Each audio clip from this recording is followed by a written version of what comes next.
वफाकी हुकूमत ना दें, नून लीगी रहनुमाओं की नवाज शरीफ को तजवीज़। वफाकी हुकूमत बनाने के लिए किसी भी इत्तेहादी जमात की गैर उसूली बात को नहीं मानना चाहिए। नवाज शरीफ की पार्टी को हिदायत। कायद नून लीग की ज़ेर सदारत जाती उम्रा में इजलास की अंदरूनी कहानी सामने आ गई। वफाकी हुकूमत लेने का सिर्फ एक मकसद है कि मुल्क मुआशी बहरान का शिकार है और रियासत को बचाने की ज़रूरत है। शुरका का इजहार ख्याल, पंजाब में नून लीग आज़ाद अरकान के साथ मिलकर आसानी से हुकूमत बना सकती है। सिर्फ इसी पर फोकस करना चाहिए। शुरका की नवाज शरीफ को ब्रीफिंग। पीटीआई का मरकज और पंजाब में अपोजिशन में बैठने का फैसला। पीटीआई रहनुमाओं की जमात इस्लामी के कायदीन से मुलाकात। तहरीक इंसाफ और जमात इस्लामी का इंतखाबी नताइज के खिलाफ मिलकर एहतजाज का फैसला। असद कैसर ने कहा कि इंतखाबात में बदतरीन धांधली के खिलाफ तमाम जमातों को साथ लेकर चलने का फैसला किया। अब फैसले कमरों में नहीं होंगे। लियाकत बलोच का चीफ इलेक्शन कमिश्नर से मुस्ताफी होने का मुतालबा। कहा पीटीआई से राब्ते जारी रहेंगे। पीटीआई के वफ्द की बैरिस्टर सैफ की सरबराही में कौमी वतन पार्टी के रहनुमा सिकंदर हयात खान से मुलाकात। असद कैसर का पख्तूनख्वा मिली अवामी पार्टी के सरबराह महमूद चकजई से भी टेलीफोनिक रब्ता। पीपल्स पार्टी रहनुमा स्पीकर कौमी असम्बली राजा परवेज अशरफ से मलिक आमिर डोगर की सरबराही में पीटीआई वफ्द की मुलाकात। सियासी सूरत हाल पर तबादला ख्याल। इंतखाबात में मुबैना धांधली के खिलाफ एहतजाज। जीडीए का जामशोरो टोल प्लाजा पर एहतजाजी धरना। जीडीए ने इंतखाबी नताज मुस्तरद कर दिए। इलेक्शन कमीशन से मुस्ताफी होने का मुतालबा। हालात अच्छे नहीं, हो सकता है इमरजेंसी या मार्शल लॉ लग जाए। जो खिचड़ी पक चुकी है, हुकूमत 8 माह से ज्यादा नहीं चल सकती। इलेक्शन का नतीजा 2.5-3 माह पहले बन चुका था। पेमेंट भी उसी वक्त हो चुकी थी। इलेक्शन जीतने वाला सर पकड़ कर बैठा है। फौज के पास आजमाने के लिए कोई नहीं बचा। बानी पीटीआई चोर नहीं, अगर वो चोर है तो हम सब चोर हैं। फौज ना होती तो हमारे हालात फ़लस्तीन और गजा जैसे होते। फौज की वजह से इज्जत और सुकून से बैठे हैं। पीर पकारा का धरने से खिताब। सिंध कोई कॉलोनी नहीं जो हर बार सौदा कर दिया जाता है। हर बार सिंध को प्लेट में डालकर पीपल्स पार्टी को दिया जाता है। जब तक हुकूक वापस नहीं मिलते चैन से नहीं बैठेंगे। बिलावल कहते हैं अगर पंजाब का खून शेर चूस रहा है तो सिंध का खून कौन चूस रहा है। अवाम के हकूक पर डाका डालने वालों पर आर्टिकल 6 लगना चाहिए। जीडीए रहनुमा फहमीदा मिर्जा का खिताब। सारा बानो ने कहा कि सिंध के अवाम जाग चुके, इलेक्शन कमिश्नर इस्तीफा दें। लियाकत जतोई का कहना है कि 8 फरवरी को इलेक्शन था या धांधला। इस धांधले के पीछे कौन था? जरदारी ने कौन सा कारनामा अंजाम दिया कि चौथी बार भी सिंध उसे दिया जाए? एयाज लतीफ़ वलेजो ने कहा है कि पीपल्स पार्टी ने सिंध के अवाम से उम्मीद छीन ली। सिंध में तालीम सेहत का निज़ाम तबाह कर दिया। धांधली के खिलाफ खामोश नहीं रहेंगे। सिंध के अवाम अपने हकूक़ की जंग लड़ने के लिए तैयार हैं। धरने से हाफिज नईमुर रहमान, पीर सदरुद्दीन राशिदी समेत दीगर रहनुमाओं ने भी धरने से खिताब किया। इलेक्शन में धांधली महज फ्रॉड नहीं, जमहूरियत पर हमला है। रात के अंधेरे में मैंडेट चोरी किया गया। अवाम ने 8 फरवरी को तारीखी वोट दिया, जिस पर खराज तहसीन पेश करते हैं पीटीआई रहनुमा सलमान अकरम राजा की। पार्टी उम्मीदवारों के साथ गैर मुल्की मीडिया को ब्रीफिंग। कहा एक बार फिर पाकिस्तान के अवाम की राय को रोंदा गया। अपने हल्के में 1 लाख वोटों से जीत रहा था लेकिन हराया गया। पीटीआई रहनुमा रऊफ हसन ने कहा है कि इंतखाबात में धांधली से मुतालिक तमाम डाटा मौजूद है। हमारे उम्मीदवारों को 177 में से 92 सीटों पर कामयाबी दी गई। 85 सीटों पर धांधली करके छीन ली गई। कई हल्कों में टर्नआउट कम था लेकिन वोट ज़्यादा निकले।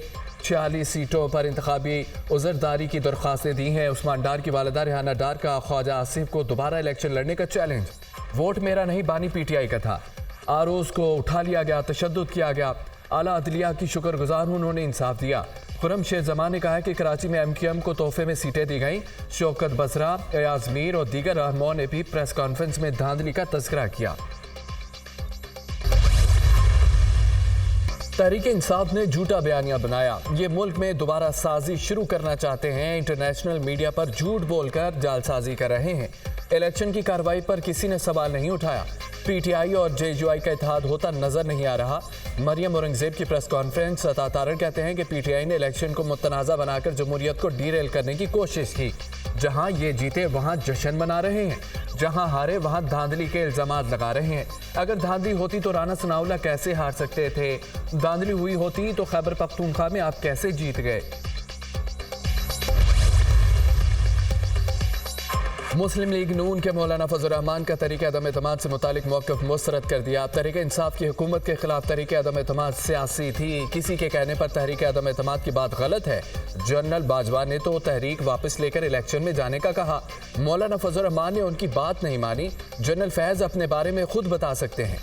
फजल रहमान का दो टोक नजरिया था, पीटीआई से किसी सूरत बात नहीं होगी। सरबराह JUI फे वो वक्त भूल गए जब बानी पीटीआई उनकी तज़हीक करते थे। रहनुमा नून लीग मलिक अहमद खान की प्रेस कॉन्फ्रेंस। अदम एतमाद के वोट का सबसे ज्यादा फायदा फजल रहमान को मिला। PTM हुकूमत में उन्हें 4 अहम वजारतें दी गईं। सारे मजे लूटने के बाद उन्हें ख्याल आया उनसे ज्यादती हुई। सियासत में अब मौलाना आ नहीं जा रहे हैं। JUI और PTI का मिलाप बड़ी सियासी तब्दीली है। देखना है जमीयत उलमा इस्लाम और PTI के मरकज अब क्या करेंगे। फैसल करीम कुंडी की तनकीद। नून लीग पीपल्स पार्टी के बाद MKM ने भी फजल रहमान का बयान मुस्तरद कर दिया। सरबराह MKM खालिद मकबूल सिद्दीकी का कहना है कि फौज ने तमाम सियासी जमातों से अदम एतमाद की तारीख वापस लेने की दरख्वास्त की थी। खतरे को दावत दी जा रही है। अगर जमहूरियत को नुकसान हुआ तो जिम्मेदार कौन होगा। 2018 में हमारे साथ इससे ज्यादा बुरा हुआ था। हमने कानूनी रास्ता अख्तियार किया। चाहते हैं जमहूरियत को मजीद नुकसान होने से बचाया जाए। मुस्तफ़ा कमाल ने कहा है कि मौलाना फजल रहमान के खिलाफ बातें करने वाले अब उनके पास जा रहे हैं। जलसों में उनको किन अलकाबात से नवाजते थे। PTI को सबसे पहले मौलाना फजल रहमान से माफ़ी मांगनी चाहिए। हमारे मैंडेट को मुतनाज़ा न बनाया जाए। हमारी तो सीटें छीनी गई। PTI ने कराची में क्या किया था जो उनको वोट मिलते। फजल रहमान के साथ कोई इत्तेहाद नहीं किया। सरबराह JUI अपोजिशन में जाने को तरजीह दे रहे हैं। हालात हम दोनों को इकट्ठा बैठने पर मजबूर कर रहे हैं। पीपल्स पार्टी ने कोशिश की हमारे साथ मिलकर हुकूमत बनाए। बानी PTI कह चुके जिन्होंने मैंडेट चोरी किया उनसे बात नहीं होगी। PTI रहनुमा शेर अफजल मरवत की गुफ्तगू कौम ने हमें मुंतखब किया। अवाम के मैंडेट पर डाका डाला गया। फिर PTM बनाने की कोशिश हो रही है। उनको पता है ये इलेक्शन हार चुके हैं। फॉर्म 45 पर पोलिंग एजेंट्स के दस्तखत भी मौजूद हैं। शुएब शाहीन की मीडिया टॉक। मुखालिफिन पीपल्स पार्टी का सियासी मैदान में मुकाबला करें। सियासत में नफरत और तकसीम की गुंजाइश नहीं। सिंध में GTA के नाम पर एक प्रोग्राम किया गया। GTA और उसके इत्तेहादी 5 साल घरों में बैठे रहे। अवाम ने इलेक्शन में पीपल्स पार्टी को तारीखी मैंडेट दिया। तारीख में पहली बार किसी वजीर आजम को आईनी तरीके से हटाया गया। रहनुमा पीपल्स पार्टी शर्जील मेमन की प्रेस कॉन्फ्रेंस। नून लीग को कौमी असम्बली की एक और पंजाब असम्बली की मजीद 6 सीटें मिल गई। ने बाद में बखर से कामयाब आज़ाद उम्मीदवार रशीद अकबर नवानी ने मुस्लिम लीग नून ज्वाइन कर ली। आज़ाद उम्मीदवार अहमद नवाज नवानी, आमिर अनायत शाहानी, राना अब्दुल मनान, अकबर हयात हिराज और असगर हिराज नून लीग में शामिल हो गए। आज़ाद उम्मीदवारों की मरियम नवाज से मुलाकात। कायद नून लीग पर मुकम्मल एतमाद का इजहार। मरियम नवाज का कहना है कि पाकिस्तान को इंतशार नहीं इस्तेहकाम चाहिए। इंतशार का निशाना पाकिस्तान है, इदारे हैं। हमारे लिए इक़्तिदार नहीं मुल्क और अवाम की खिदमत अहम है। नवाज शरीफ पाकिस्तान को इंतशार से बचाने और मुत्तहिद करने वाली कुव्वत का नाम है। पाकिस्तान को बचाने के लिए 1 लाख बार भी सियासी मफाद कुर्बान करना पड़े तो करेंगे। वतन पर जान भी कुर्बान है। आलमी इदारे ने पाकिस्तान में राइज तर्ज हुक्मरानी को आमराना करार दे दिया। साल 2023 में दुनिया के जमहूरी ममालिक में पाकिस्तान का 105वां नंबर रहा। आलमी रैंकिंग में दुनिया भर में 118वें नंबर पर आ गया। जमहूरी निज़ाम का जायजा लेने वाले आलमी इदारे दी इकोनॉमिस्ट की डेमोक्रेसी इंडेक्स 2023 रिपोर्ट में दुनिया भर के 150 से ज़ायद ममालिक में राइज निज़ाम हुकूमत का जायजा लिया गया। अमेरिका, भारत, ब्राज़ील और इंडोनेशिया फ्लाइट जमहूरियत करार। नॉर्वे, न्यूजीलैंड और आइसलैंड मुकम्मल जमहूरी ममालिक में सर फहरिस्त हैं। पाकिस्तान एशियाई ममालिक में वाहिद मुल्क है जिसे हाइब्रिड की फहरिस्त से निकाल कर अथॉरिटेरियन ममालिक की फहरिस्त में डाला गया। इलेक्शन कमीशन ने मजीद 103 कौमी असम्बली के उम्मीदवारों की कामयाबी के नोटिफिकेशन जारी कर दिए। ने 265 से JUI फे के सरबराह मौलाना फजल रहमान कामयाब करार। बलोचिस्तान के 5 के हलकों के कामयाब उम्मीदवारों की नोटिफिकेशन भी जारी। NA 220 से मोहम्मद उस्मान बादीनी, NA 261 से मौलाना अब्दुल गफूर हैदरी, NA 262 से आदिल खान बाज़ाई और NA 264 से PPP के जमाल खान रईसानी कामयाब करार। NA 253 और PP 9 कोहलू के 7 पोलिंग स्टेशन पर रीपोलिंग। आज़ाद उम्मीदवार मियाँ खान बुगटी के 617, नून लीग के 203 डोमकी के 48 वोट निकले। 406 पोलिंग स्टेशन के मजमूई गैर हतमी गैर सरकारी नताइज के मुताबिक आजाद उम्मीदवार मियां खान बुगटी 47,300 वोट लेकर कामयाब। पीपी 9 से पीपल्स पार्टी के मीर नसीबुल्ला मरीद जीत गए। 8 फरवरी के इंतखाबात को कलअदम करार देने की दरख्वास्त सुप्रीम कोर्ट में समाअत के लिए मुकर्रर। चीफ जस्टिस पाकिस्तान की सरबराही में 3 रुकनी बेंच 19 फरवरी को समाअत करेगा। जस्टिस मोहम्मद अली मजहर और जस्टिस मुसरत हिलाली बेंच का हिस्सा होंगे। अदालत ने जुल्फकार अली भुट्टो रेफरेंस 20 फरवरी को समाअत के लिए मुकर्रर कर दिया। चीफ जस्टिस कादी फायद ईसा की सरबराही में 9 रुकनी बेंच समाअत करेगा। सुप्रीम कोर्ट ने गुज़िश्ता समाअत पर अदालती मुआवनीन से तहरीरी दलाइल तलब किए थे।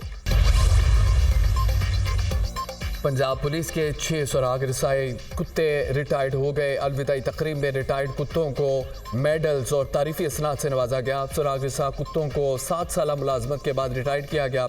रिटायरमेंट के बाद सुराग रसा कुत्तों को नए मालिकान के हवाले कर दिया गया। कराची के इलाके फेडरल बी एरिया में 8 साला बच्चे के कत्ल का ड्रॉप सीन। पुलिस ने मुलजिम सफियान को गिरफ्तार कर लिया। आला कत्ल बरामद। कातिल अबान का कजन था। शिकायत लगाने पर मुलजिम ने अबान को कत्ल किया। पुलिस। साबिक अमरीकी सदर डोनाल्ड ट्रंप की मुश्किलात मजीद बढ़ गई। अमरीकी अदालत ने सिविल फ्रॉड केस में डोनाल्ड ट्रंप को 35 करोड़ 50 लाख डॉलर जुर्माने की सजा सुना दी। डोनाल्ड ट्रंप पर रियासत में कारोबार करने पर 3 साल की पाबंदी भी आयद कर दी।